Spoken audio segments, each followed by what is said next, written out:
بسم اللہ الرحمن الرحیم۔ السلام علیکم، ہمارے چینل میں خوش آمدید۔ رات کے تقریباً 9 بجے ہوں گے۔ سخت سردی کا موسم تھا اور سردی ایسی تھی کہ خون بھی جما دے۔ چاند اپنی آب و تاب سے چمک رہا تھا۔ ایسے میں گاؤں کے کچھ لوگ آگ کے گرد چارپائی لگائے آپس میں باتیں کر رہے تھے، ساتھ ہی گرم گرم قہوے سے جسم میں برف ہوتے خون کو پگھلانے کی ناکام کوشش کر رہے تھے۔ 4 دن ہو گئے ہیں مولوی صاحب کے انتقال کو، فضل الدین بولا۔ تب سے مسجد ویران ہے۔ اللہ دتا بھی بولا، ہم مسجد کو اس طرح خالی نہیں رکھ سکتے۔ میرے خیال میں جب تک مولوی صاحب کا انتظام نہیں ہوتا، ہم سب نماز کے اوقات میں مسجد میں خود سے نماز پڑھا لیا کریں۔ اس سے مسجد کا تقدس بھی پامال نہیں ہوگا اور مسجد ویران نہیں رہے گی۔ ایک اور بزرگ نے رائے دی۔ سب نے ان کی بات سے اتفاق کیا اور گاؤں کے دوسرے معاملات پر بحث کرنے لگے۔ یہ واقعہ کھیوا نامی گاؤں سے کچھ فاصلے پر موجود ایک چھوٹے سے گاؤں کا ہے۔ گاؤں کی آبادی 80 سے 100 لوگوں پر مشتمل تھی۔ یہاں کے لوگ بہت ہی محنتی، ملنسار اور مہمان نواز تھے۔ ان کا گزر بسر کھیتی باڑی یا گاؤں کے قریب ہی جنگل سے لکڑیاں کاٹ کر انہیں بیچنے سے ہوتا تھا۔ گاؤں میں ایک مسجد اور مسجد کے ساتھ متصل مدرسہ تھا، جہاں مسجد کے مولوی صاحب بچوں کو اور انہیں جو قرآن پاک کی تعلیم حاصل کرنا چاہتے تھے انہیں پڑھاتے تھے۔ مولوی صاحب کی اچانک موت سے سب پریشان تھے۔ سب رات کو کچہری لگا کر بیٹھتے اور اس مسئلے کا حل ڈھونڈنے کے لیے اپنی اپنی رائے دیتے۔ خود سے نماز پڑھانے کا فیصلہ ہونے کے بعد اگلے روز سے سب نماز کے اوقات میں مسجد میں جاتے اور خود سے نماز ادا کرتے۔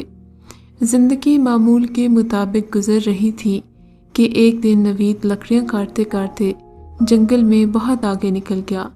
ابھی وہ واپس جانے کا سوچ ہی رہا تھا کہ اس کے کانوں میں قرآن پاک کی تلاوت کی آواز آئی۔ آواز اتنی خوبصورت تھی کہ نوید اس طرف جائے بنا رہ نہ سکا۔ اس نے دور سے دیکھا، ایک جوان جھونپڑی کے باہر بیٹھا تلاوت کر رہا ہے۔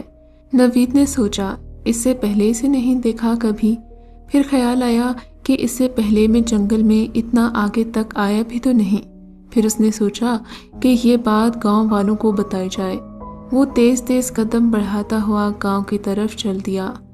رات کو حسب معمول کچہری میں نوید نے صبح کے واقعے کا ذکر کیا جب اسے وہ جوان نظر آیا تھا۔ اچھا تو تم نے پوچھا نہیں کہ وہ کون ہے؟ ظفر نے کہا، نہیں بھائی، میری ہمت نہیں ہوئی اکیلے جانے کی۔ میں سوچ رہا ہوں کل گاؤں کے 2-4 بڑے لوگ ساتھ چلیں، میں ان کو وہاں لے چلتا ہوں، پھر وہ اس سے بات کریں کہ وہ کون ہے اور اس جنگل میں اکیلا کیا کر رہا ہے۔ نوید بولا۔ محمود صاحب کو نوید کی رائے پسند آئی تھی۔ طے یہ ہوا کہ گاؤں کے 4 بزرگ نوید کے ساتھ جائیں گے۔ اگلے روز وہ سب جنگل میں اسی جگہ پر پہنچے جہاں نوید نے اس جوان کو دیکھا تھا۔ وہاں پہنچے تو وہ نظر نہیں آیا۔ ہمت کر کے وہ سب اس کی جھونپڑی کی طرف بڑھے۔ وہ ایک گھاس پھونس سے بنی چھوٹی سی جھونپڑی تھی جس میں ایک دروازہ اور 2 کھڑکیاں بنی ہوئی تھیں۔ جھونپڑی کا دروازہ بند تھا۔ ہمت کر کے ایک نے دروازہ کھٹکھٹایا۔ اندر سے فوراً سفید کپڑوں میں ملبوس ایک جوان آدمی برآمد ہوا۔ اس سے پہلے کہ گاؤں والے کچھ کہتے، نوجوان نے ان سب کو جھونپڑی کے اندر بلا لیا، جو اندر سے بہت صاف ستھری تھی اور سامان بھی سلیقے سے رکھا ہوا تھا، جس میں ایک صراحی، کچھ برتن اور چند کتابیں تھیں۔ ایک چارپائی نما بستر تھا اور ایک چھوٹی لکڑی کی بنی بیٹھک تھی۔ اس جوان نے اپنا نام سلیمان بتایا تھا۔ سلیمان کی عمر قریب 30 سال ہوگی، رنگ گورا، روشن آنکھیں اور چہرے پہ سجی سیاہ داڑھی اس کی خوبصورتی میں اضافہ کر رہی تھی۔ جی کہیے، میں آپ کی کیا خدمت کر سکتا ہوں؟ سلیمان بولا۔ اس کے لہجے میں ایک عجیب سا روب تھا۔ جی، وہ ہم پاس والے گاؤں سے آئے ہیں اور اکثر اس جنگل میں لکڑیاں کاٹنے آتے ہیں۔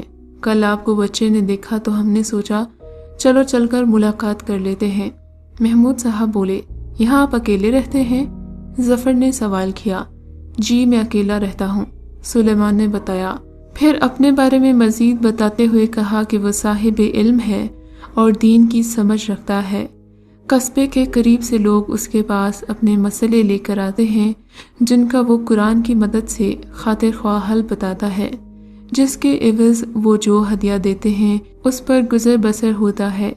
یہ سن کر گاؤں والوں کے چہروں پر خوشی کی ایک لہر دوڑ گئی۔ پھر محمود صاحب گویا ہوئے، جناب، ہمارے گاؤں کی ایک مشکل ہے جو خدا نے آپ کی صورت میں حل کر دی۔ اصل میں ہمارے گاؤں کے پچھلے مولوی صاحب رضائے الہی سے انتقال کر گئے ہیں۔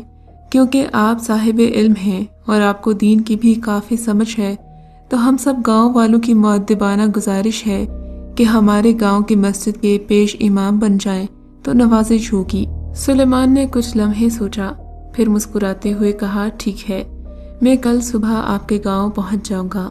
نوید نے سلیمان کو گاؤں کا پتہ بتایا اور سب وہاں سے رخصت ہو گئے۔ گاؤں آ کر محمود صاحب نے سب گاؤں والوں کو خوشخبری سنائی کہ کل سے سب لوگ نماز امام صاحب کی امامت میں پڑھیں گے۔ اگلے روز وہ شخص گاؤں پہنچا، ان کا چھوٹا سا استقبال ہوا۔ ان کے آنے پر مسجد میں قرآن خوانی ہوئی تو گاؤں والوں کو سکون ہو گیا کہ مولوی صاحب کا مسئلہ حل ہو گیا۔ اسی طرح دن گزرتے گئے، لوگ اپنے اپنے کاموں میں مشغول ہوتے گئے۔ مولوی صاحب کے آنے سے گاؤں کی رونق بڑھ گئی تھی۔ انہوں نے پیار، محبت، نرم مزاجی اور اپنی پروقار شخصیت کی بدولت پورے گاؤں کا دل جیت لیا تھا۔ گاؤں والے سب چھوٹے بڑے مسئلے لے کر انہیں کے پاس آتے تھے اور یہ انہیں قرآن پاک کی مدد سے اس کا حل بتاتے تھے۔ ایک دن ان کے گاؤں میں کچھ لوگ آئے جنہوں نے بتایا کہ وہ یہاں سے 30 میل دور گاؤں کے باسی تھے۔ گاؤں میں طوفان آیا اور سب تہس نہس ہو گیا۔ تقریباً لوگ سبھی مر گئے ہیں، بس ہم کچھ لوگ بچے ہیں۔ اگر آپ لوگ ہمیں اپنے گاؤں میں رہنے کی اجازت دے دیں تو ہمارے سروں کو چھت مل جائے گی۔ وہ کل ملا کے 15 لوگ تھے، جن میں ایک بہت ہی خوبصورت لڑکی بھی شامل تھی۔ اپنی خوبصورتی کی وجہ سے وہ ان 15 لوگوں میں الگ ہی دکھ رہی تھی۔ گاؤں کے لوگ مہمان نواز تو تھے ہی، مگر پھر بھی مولوی صاحب کے پاس گئے اور ان سے مشورہ لیا۔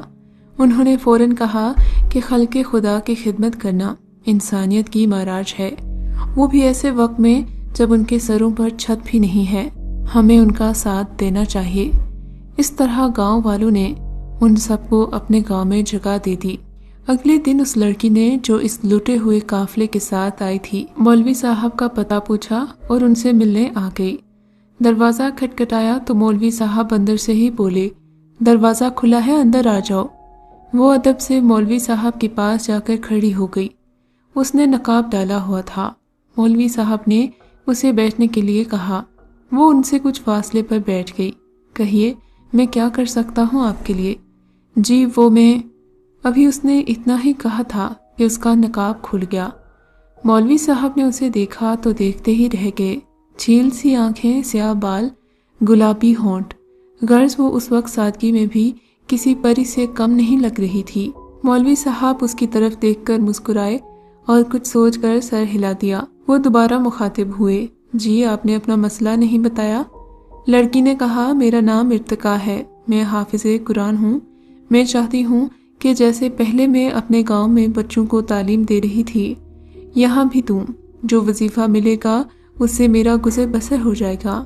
مولوی صاحب نے کچھ سوچ کر حامی بھر لی۔ جاتے جاتے ارتقا نے مولوی صاحب کی طرف دیکھا اور مسکرا دی۔ اگلے روز مولوی صاحب نے گاؤں کے سب لوگوں کو بلایا، گزارش کی کہ آپ لوگ بچیوں کو قرآن کی تعلیم کے لیے ارتقا کے پاس بھیجیں۔ سب کو یہ رائے پسند آئی اور اگلے دن سے گاؤں کے بچے ارتقا کے پاس قرآن پاک پڑھنے جانے لگے۔ مولوی صاحب جب مسجد میں تلاوت کرتے تو ہر طرف دلکش بھینی بھینی خوشبو پھیل جاتی، ایسا لگتا تھا ان کے منہ سے پھول جھڑتے ہوں۔ وہ مہک چاروں اطراف کو معطر کر دیتی۔ دن بہت اچھے سے گزر رہے تھے کہ ایک دن مولوی صاحب کے گھر کا دروازہ بجا۔